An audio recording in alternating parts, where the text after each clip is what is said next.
Hello, creative young artists. Today we are going to learn something very cool, super cool types of sentences.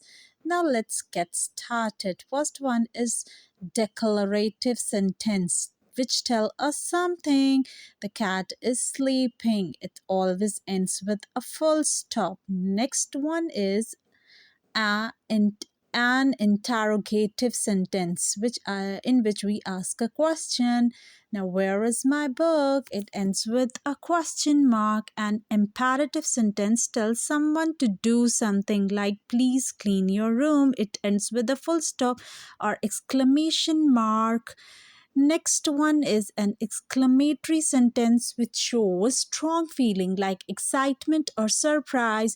Wow, this is amazing. It ends with exclamation mark. Now let's review declarative, telling, asking, commanding, and excited. These are the types of sentences in telling, declarative, asking, interrogative, commanding, imperative, excited or surprised, exclamatory. Now you try making a sentence of each type in the comments below. Don't forget to subscribe, like, and share with your friends. See you next time.